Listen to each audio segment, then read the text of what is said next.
CM Vijay sir இன்னைக்கு CM ஆயிருக்காரு. எனக்கு தெரிஞ்சு விஜய் சாரோட அப்பா சந்திரசேகர் சார் அவங்கள விட சிஎம் ஆகணும் அப்படின்னு ராஜன் சார் தான் அப்ப இருந்து நினைச்சிட்டே இருந்தாரு. ஏன் அடுத்த ஒரு மாற்றம் வரணும் சினிமால, நம்முடைய சிஎம் விஜய் சாருக்கு கெட்ட பேர் வாங்குறதுக்காக சில தீய சக்திகள் அந்த மாதிரி வேலை பார்த்துட்டு இருக்கிறீங்க. ராஜன் சார் வீரமான மனுஷன், உங்களுக்கு என்ன சார் அப்படி கஷ்டம்? உங்களுக்கு அப்படி என்ன சார் பிரச்சனை? திட்டம் போட்டு திருடுற கூட்டம் திருடி கொண்டே இருக்கும், அது சட்டம் போட்டு தடுக்கிற கூட்டம் தடுத்து கொண்டே இருக்கும். திருடனை பார்த்து திருந்தாவிட்ட திருத்த வெளிக்க முடியாது. நல்லதே நடக்கும், கான்பிடண்டா இருங்க, வெற்றி நிச்சயம். ராஜன் சார் உங்களுக்கா நான் ஒரு தடவை ஸ்டேஜ் என்று பார்த்தேன்.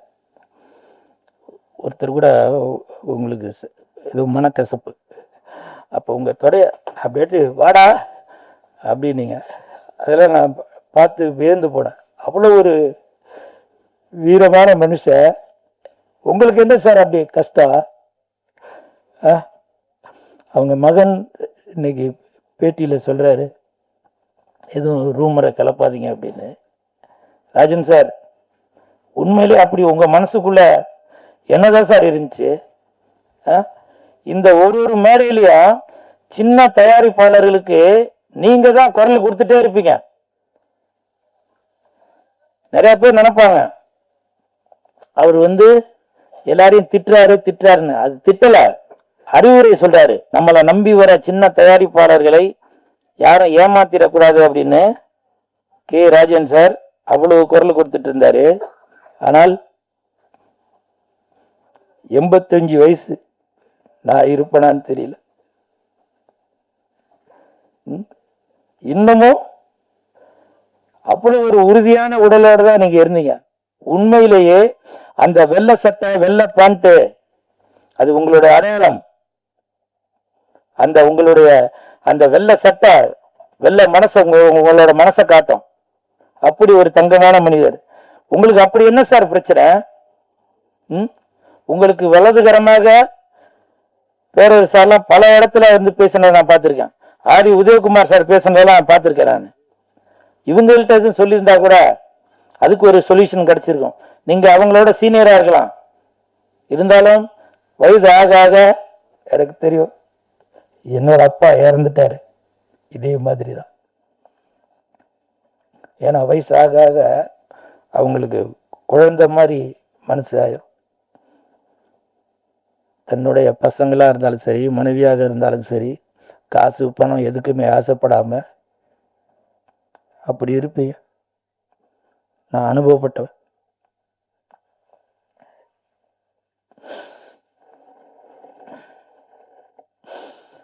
அதே மாதிரி சிஎம் விஜய் சார் இன்னைக்கு சிஎம் ஆயிருக்காரு. எனக்கு தெரிஞ்சு விஜய் சாரோட அப்பா சந்திரசேகர் சார் அம்மா அவங்கள விட சிஎம் ஆகணும் அப்படின்னு ராஜன் சார் தான் அப்ப இருந்து நினைச்சிட்டே இருந்தாரு. ஏன் அடுத்த ஒரு மாற்றம் வரணும் சினிமால. எனக்கு அதை பத்தி பேசுறதுக்கு எனக்கு அனுபவம் பத்தாது. ஆனா பல பேர் சொல்லுவாங்க சினிமா ஒருத்தங்க கையில இருக்கு, அங்கிருந்து வெளியில வரணும் அப்படின்னு. ஏன்னா நான் ஸ்கிரீனுக்கு முன்னாடி மட்டும்தான் நடிக்கிறவன், பின்னாடி நடக்கிற விஷயங்கள் எனக்கு தெரியாது. அந்த தயாரிப்பாளரோட வழி என்னன்றது எனக்கு தெரியாது. அது எல்லாம் உணர்ந்து ராஜன் சார் அடிக்கடி சொல்லிட்டே வருவாரு, என்னோட தயாரிப்பாளர் இந்த நிலைமைக்கு வந்துட்டு இருக்காங்க, அவங்கள காப்பாற்றணும் அப்படின்னு சொல்லிட்டு இருப்பாரு. அப்படி ஒரு மாற்று அரசியல் இப்ப வந்திருக்கு. அத கைதட்டி பார்க்கறதுக்குள்ள இப்படி அவசரப்பட்டீங்க சார். எனக்கு பல இடத்துல நீங்க புத்திமதி சொல்லிருக்கீங்க. இங்க நான் வந்தப்ப கூட பல பிரஸ்ஸுக்காரங்க என்கிட்ட கேட்டாங்க, பழசெல்லாம் ஞாபகப்படுத்தி. ஏன்னா சில இடத்துல நான் ராஜன் சார்னால தான் பிரபலமே ஆனேன்.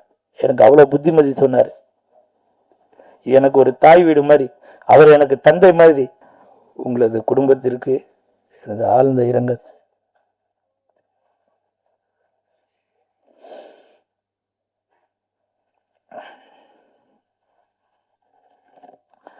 அதே மாதிரி இன்னொரு பிரச்சனை, நான் குடும்பஸ்தான் நான் சொல்றேன். ஏம் ரவி சார், ரவி மோகன் சார், உங்களோட கதர்லாம் நான் பார்த்தேன். அந்த வீடியோவை எடுத்து நான் யாருக்கு அனுப்பணுமோ அந்த வீடியோவை அனுப்பிச்சேன். எல்லா குடும்பத்திலையும் பிரச்சனை இருக்க தான் சார் செய்யுது. யாருக்கு பிரச்சனை இல்லை? எவ்வளோ பெரிய ஆள் வேணா எடுத்துக்கங்க. சினிமா மட்டும் இல்லை, அரசியல், தொழிலதிபர் யாராக இருந்தாலும் சரி பிரச்சனை இருக்குதான் செய்யுது.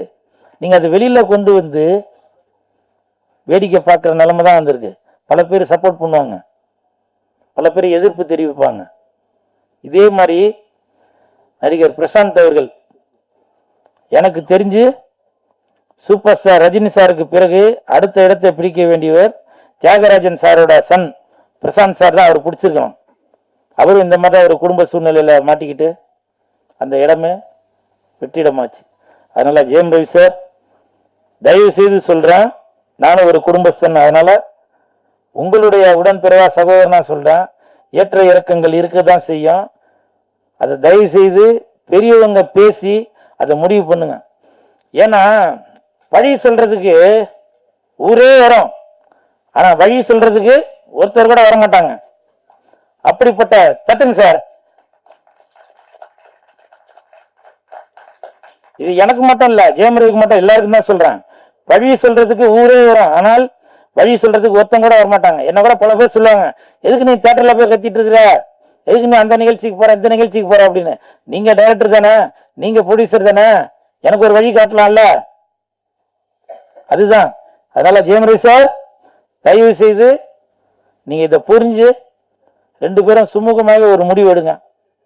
நம்முடைய சிஎம் விஜய் சாருக்கு கெட்ட பேர் வாங்கிறதுக்காக சில தீய சக்திகள் அந்த மாதிரி வேலை பார்த்துட்டு இருக்கிறீங்க. இதை வந்து நான் டிவிக்கேன்னு வர, நான் வீடியோ எல்லாம் பார்த்தேன், டிவிக்கேன்னு வர பெருமையா வர சொல்றீங்க. என் அண்ணன் விஜய் சொல்லியிருக்காரு, நீ எதுக்கு 10 ரூபா எக்ஸ்ட்ரா வாங்குற, 20 ரூபா எக்ஸ்ட்ரா வாங்குற அப்படின்னு. இது எதுக்கு? ஒரு அரசை நல்வழிப்படுத்துறதுக்காக நம்ம இருக்கணும். திட்டம் போட்டு திருடுற கூட்டம் திருடிக் கொண்டே இருக்கும், அது சட்டம் போட்டு தடுக்கிற கூட்டம் தடுத்து கொண்டே இருக்கும். திருடனாய் பார்த்து திருந்தாவிட்டால் திருட்ட ஒழிக்க முடியாது. நல்லதே நடக்கும், கான்பிடென்டா இருங்க, வெற்றி நிச்சயம். ஹீரோயின் ரித்திகா ஸ்ரீ, நான் போகும்போது கூட சொன்னேன், என் பேர் கூல் சுரேஷன். அவங்க அதை பற்றிலாம் அதுங்க ரொம்ப நேராக வந்து பிபிசியில் நியூஸ் வைக்கிற மாதிரி கட கட கட கட கடன்னு இங்கிலீஷில் பேசிட்டு போயிட்டீங்க. மதுரை, நீங்கள் கவலைப்படாதீங்க, இந்த 2026 அசால்ட்டாக வந்துடலாம், சரிங்களா? கண்டிப்பாக உங்களுக்கு இந்த 2026 இனிமேல் எல்லாரும் சொல்கிறாங்க சினிமா இதுக்கு முன்னாடி அப்படி ஆகி போச்சு இப்படி ஆகி போச்சுன்னு. நம்ம சிஎம் வந்திருக்காங்க, அதனால் நல்லது நடக்கும். எல்லா தொழிலாளர்களுக்கும் கண்டிப்பாக வேலை கிடைக்கும், சரிங்களா? கவலைப்படாதீங்க. இது கை தட்டிடாதீங்க, கை தட்டிடாதீங்க. என் நெஞ்சில் குடியிருக்கும் பேரரசருக்கு என் நன்றியை தெரிவித்துக் கொள்கிறேன். உங்களால் நான், உங்களுக்காகவே நான் அப்படின்னு டீச்சரை தூக்கின்னு போனதை இன்ன வரைக்கும் நமக்கு ஞாபகப்படுத்தி கொண்டு இருக்கும் மாஸ்டர் மகேந்திரன் அவர்களுக்கு என் நன்றியை தெரிவித்துக் கொள்கிறேன்.